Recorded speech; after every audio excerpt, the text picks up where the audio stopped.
Agora você ouve uma palavra de vida com o pastor Érico Rodolfo Bussinger.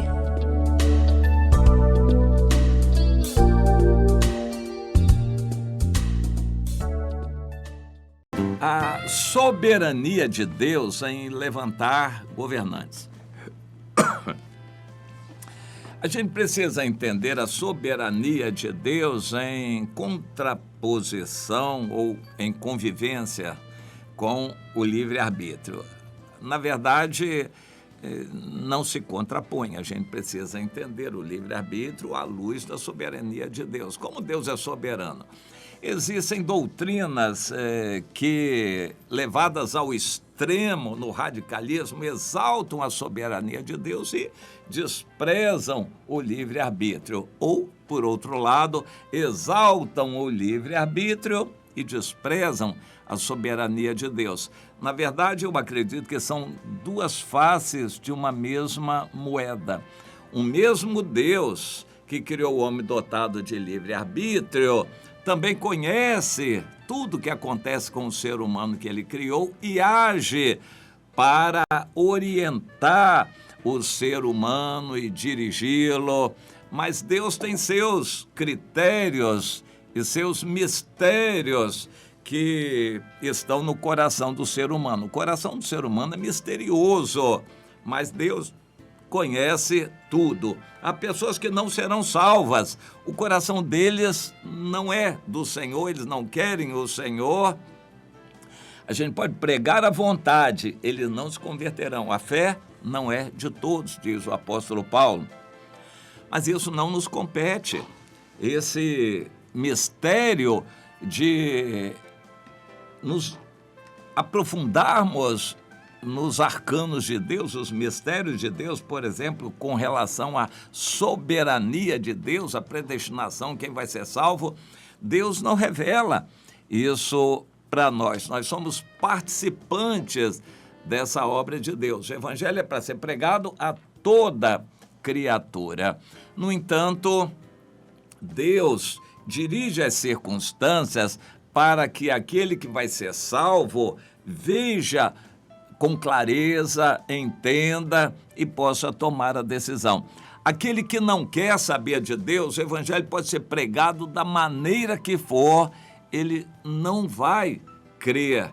Mas e aí, o que Deus faz com ele? Deus vai agir com dureza, castigando aqueles que não querem aqui na terra? Não, a Bíblia não ensina isso. Romanos 8, 28 diz que todas as coisas contribuem para o bem dos que amam a Deus e dos outros. O normal. As consequências do que eles fizerem. Vão colher o fruto que eles plantarem. E como são naturais, pendentes para o mal, Deus deixando, eles vão fazer o que essa sua natureza dirigir a fazer, ou seja, se afastarão de Deus cada vez mais. Porém, alguns terão os olhos abertos para enxergar a verdade, o Senhor ajudará, Deus moverá circunstâncias, não forçando o livre-arbítrio, mas abrindo os olhos da pessoa, colocando outros ao seu redor. Tudo isso é algo que Deus faz na sua soberania. Mas vamos supor uma pessoa que está confusa, que poderia ser ajudada com a pregação do Evangelho e, no entanto, ela ainda não tem essa condição de crer. Então Deus me usa a você, um outro cristão, envia para pregar o Evangelho para aquela pessoa, ela ouvindo o Evangelho vai poder crer. Isso são circunstâncias que Deus dirige para que ela possa crer. Ela vai ser liberta da escravidão do pecado, da dominação de Satanás. Ela que era cega espiritualmente agora vai ter os olhos abertos, porque nós somos luz, perto dela nós vamos iluminar. O Espírito Santo em nós, através de nós, das nossas palavras, vai convencê-la de pecado e ela vai poder crer ou não. A questão é essa, vai poder crer ou não.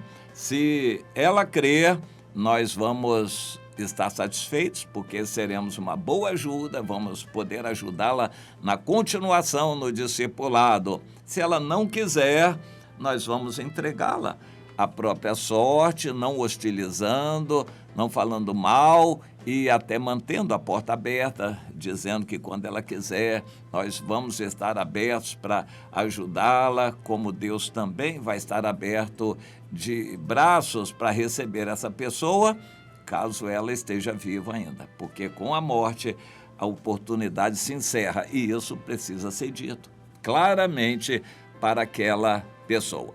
Bom, com critérios que Deus tem, como Ele trata individualmente de cada pessoa para a salvação, abençoando, escolhendo, fomentando circunstâncias para que a pessoa possa conhecer o Senhor, Deus também ajuda com o Espírito Santo para que ela creia, sem ferir o livre-arbítrio, mas dando toda a oportunidade para a pessoa crer.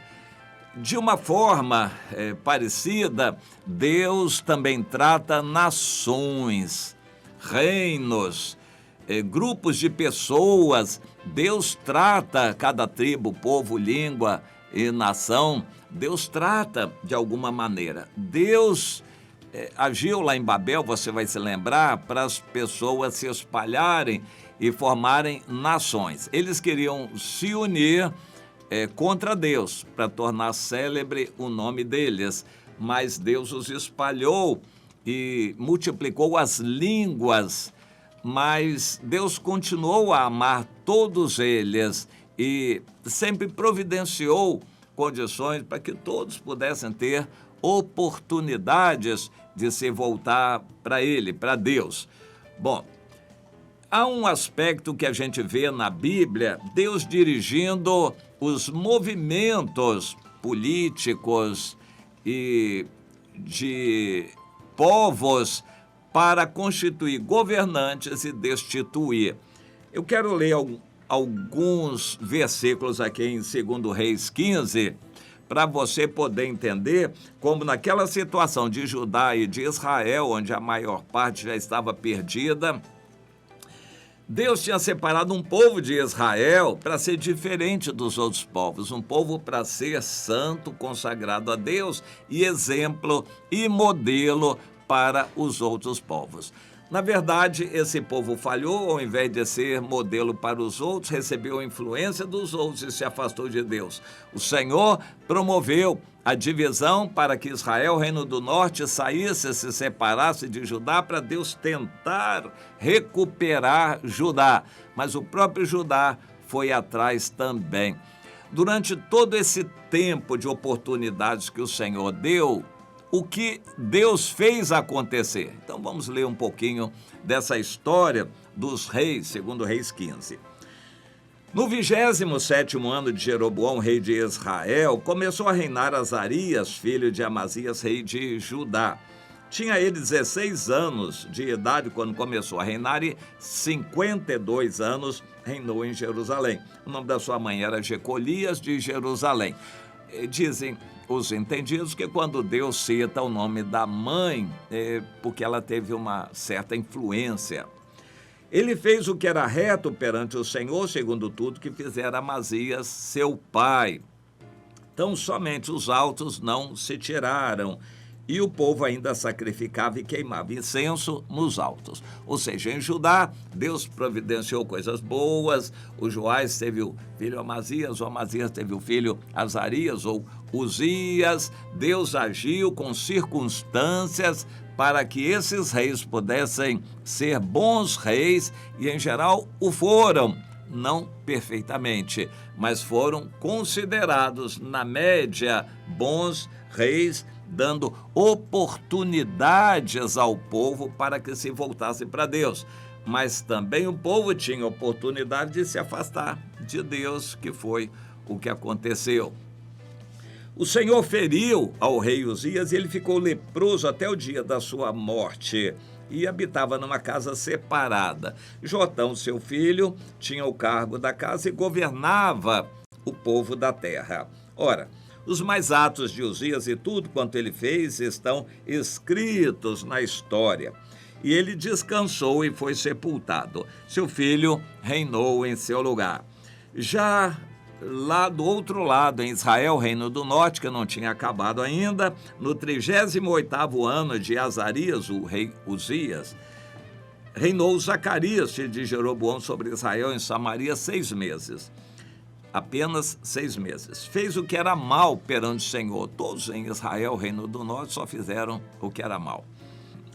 Como tinham feito seus pais, ou seja, a influência dos pais foi maior e eles nem quiseram se voltar para Deus. Ele não se apartou, esse Zacarias, dos pecados de Jeroboão, filho de Nebate, que fez pecar a Israel. Salum, filho de Jabes, conspirou contra ele.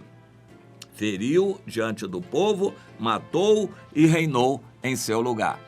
Ou seja, Deus permitiu circunstâncias em que os revoltosos conseguissem matar um rei porque o rei andava mal.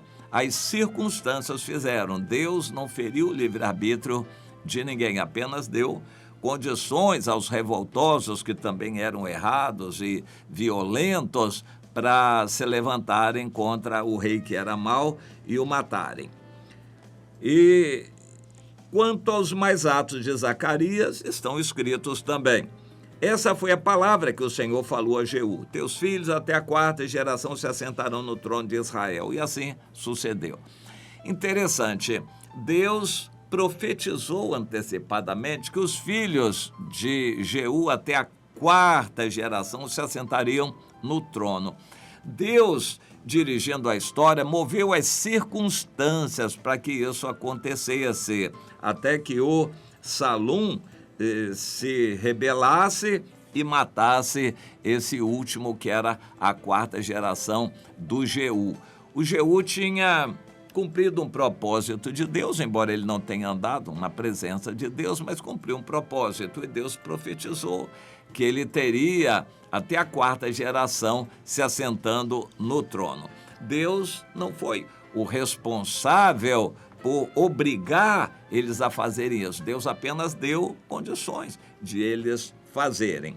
E o Salum, filho de Jabes, começou a reinar, e reinou apenas 1 mês, porque o Menahem, filho de Gadi, veio a Samaria, feriu ali o Salum, com 1 mês só de reinado, e reinou no seu lugar. Depois, o Menahem cometeu atrocidades e Deus levantou outro para matar o Menahem. Bom, Deus levantou alguém. O que significa isso? Deus deu condições para que um violento praticasse a violência. Deus só não coibiu a violência, mas usou um violento para praticar a violência. É assim que Deus dirige o mundo e a história. Ele levanta reis e destitui reis. Eu quero sempre lembrar, nos Estados Unidos, quando um governante republicano mais conservador disse que ele queria economizar dinheiro e ele acabaria com um órgão chamado FEMA, que faz previsão de furacões. Ele achou que aquilo era desnecessário, que os estados tinham condições de, por si sós, fazerem essa previsão. Não precisava que o governo federal gastasse tanto dinheiro para fazer previsão de tempo e de furacões. Bom, isso foi há pouco tempo das eleições, poucas semanas das eleições. Praticamente na semana seguinte, houve um grande furacão, mas um grande, que causou uma destruição na região de Nova York. Quem é que manda furacões? Deus. Ele não delegou essa tarefa, e nem furacões acontecem por acaso. Deus é quem faz isso acontecer, e fez. Com aquilo, a ideia do homem caiu por terra e ele ficou mal e perdeu as eleições, porque Deus queria. Então, Deus dirigiu na história, dirigindo as circunstâncias sem ferir o livre-arbítrio. Mas Deus tinha propósitos com aquilo. O governo republicano precisava ser mudado, então Deus levantou os democratas, vencendo aquela eleição. E assim, Deus faz as coisas acontecerem, dá um governante de acordo com o que o povo merece. E um governante muito errado, que rouba, se corrompe, é porque o povo tem um coração corrompido e merece um governante daqueles. Então, levanta outro e destrói aquele, vence. Às vezes a luta é violenta, traz consequências violentas para o povo. Deus está sabendo disso tudo, porque é necessário, é a melhor maneira de se tratar com aquele povo. Há um povo que precisa ser castigado, então Deus permite que uma revolta se levante para castigar aquele povo. E isso acontece também no Brasil, e tudo que vai acontecer no Brasil está regido pelo Senhor na sua soberania. Deus é maravilhoso. Deus faz as coisas acontecerem de uma forma que às vezes nós não entendemos, mas isso é importante. Mesmo a gente sem entender, Deus é soberano em fazer aquilo que faz. No fundo, é sempre para o bem do seu povo. No Brasil, o que vai acontecer, toda violência e sangue derramado, é para que o seu povo, que se chama pelo seu nome, se humilhe, ore e se volte para ele, e mais pessoas possam ser salvas, cristãos afastados possam se voltar para o Senhor. Tudo o que acontece é para o nosso bem, porque Deus é soberano e continua, até mesmo no mundo, Ele continua soberano.